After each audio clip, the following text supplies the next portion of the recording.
So it's my honor to be here today in this closing ceremony of the project Improvement of Land Governance in Uganda to increase the productivity of small-scale farmers on Milo land. The European Union is proud to have supported this project with an amount of 4 million euros.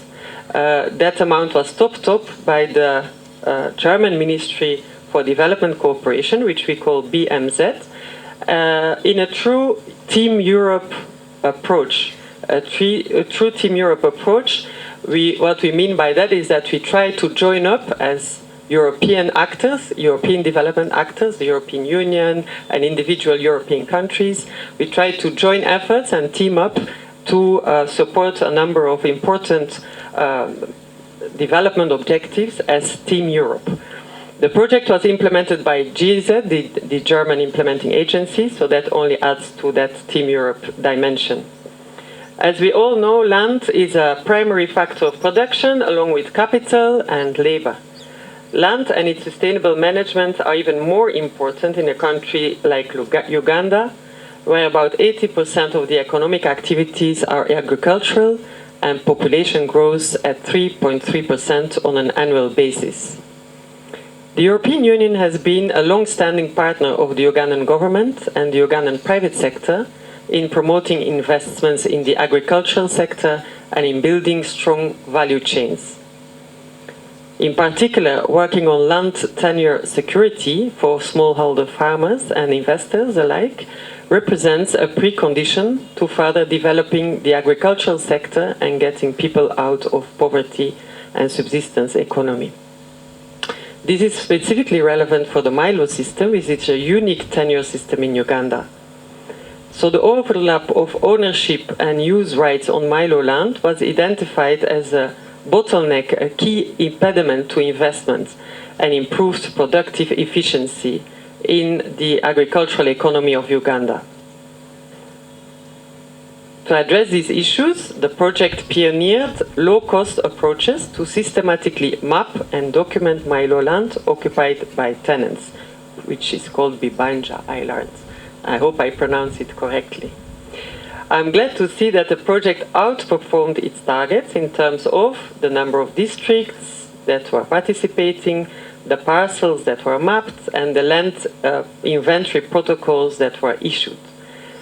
It managed to resolve 70% of the conflicts encountered, and all of this was done with a gender and a vulnerability lens.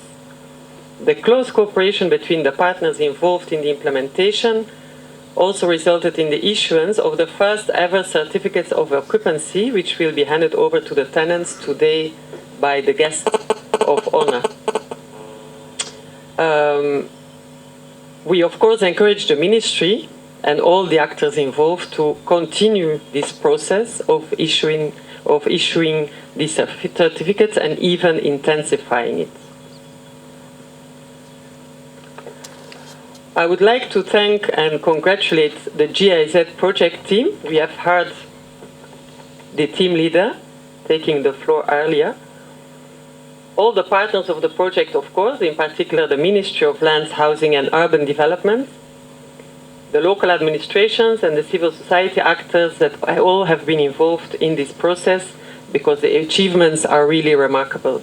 And I think we all deserve a big round of applause for this.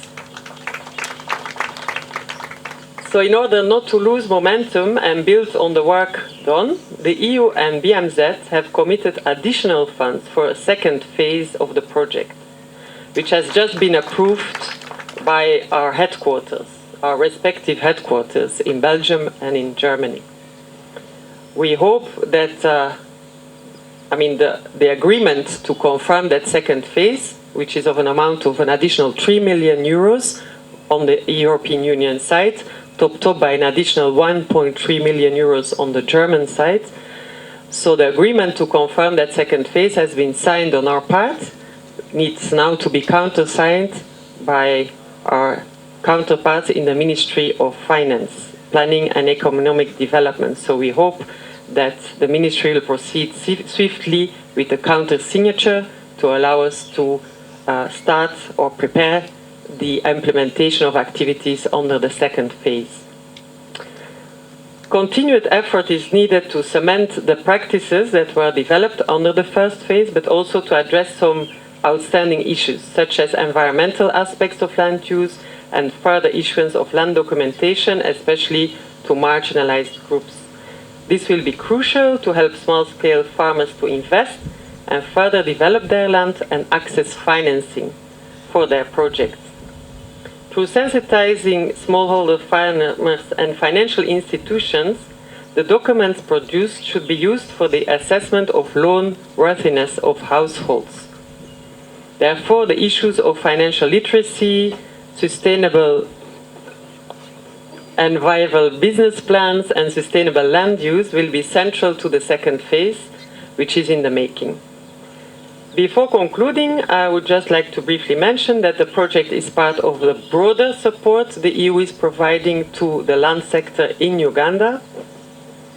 We are actually already working hand in hand with the government and other development partners in northern Uganda to put in place systems which allow for land adjudication and registration of customary land, and we have also recently signed a contribution to the World Bank Trust Fund to work together with Ministry of Lands on demarcating and documenting individually and communally owned customary rights in northern and eastern Uganda. I would like to thank our partners, the Ministry of Land, Housing and Urban Development, the local authorities, the German Embassy and JZ for the excellent organization, of course also the hosting district of Mubende. We remain committed to supporting the government of Uganda's ambitions of unlocking the productive potential of land for all Ugandans and of addressing disparities in land access.